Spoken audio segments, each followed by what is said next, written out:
Hi friends, today is March 5th, 2021. Our objective states I can understand how the setting impacts my story, and I will write my settings and use sensory details. All right, today we're going to review plot for our writing. And guys, for plot structure, this is how we're going to use it in our writing. For our beginning, we're going to have our introduction, introduce our characters and our setting. And in our middle, we're going to have that problem, that conflict, and then we're going to have that rising action where it goes to our end of the story where it has our solution or resolution. Okay.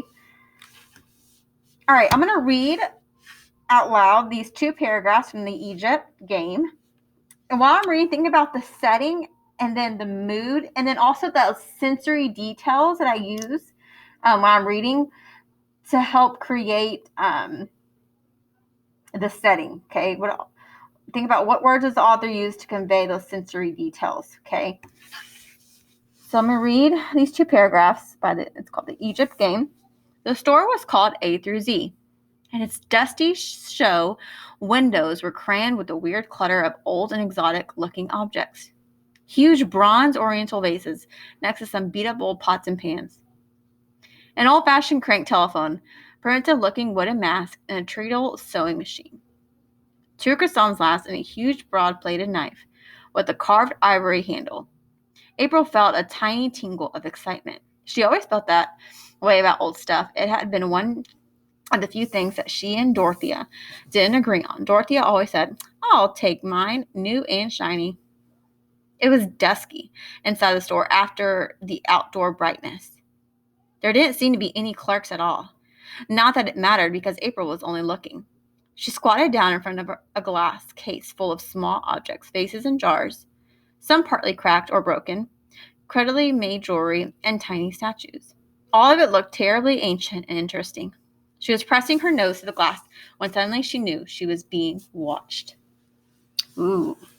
All right, so what setting are we having in this text?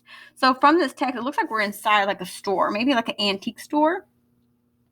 Because it seems like there's old exotic objects. These words over here, old and exotic looking objects. So maybe it's an antique store. So, but what mood does the setting create? Okay. Oh, and also setting, I'm sorry, I forgot to mention the setting. Also, the store's dark. And she mentions right here, the dusky inside the store after the outdoor brightness. So it's really bright outside, but the store must be really dark inside.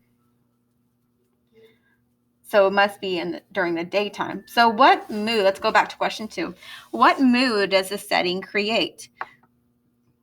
Well, the dark, the old times, where are the clerks? The lack of the clerks help create a scary or like a dreary mood. Then she's like, whoa, suddenly I feel like I'm being watched.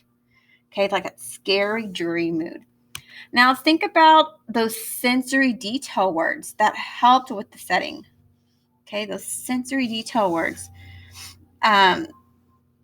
Dusky vases and jars, some partially cracked or broken, crudely made jewelry, tiny statues. Okay, these are those sensory details that help us create a clear picture for the reader, for us.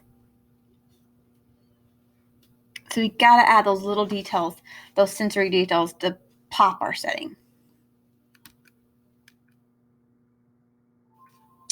All right, I want you to go to the next slide, and we're going to review over the Barry the Baker, and I'm going to show you some examples for that to help you with more sensory detail.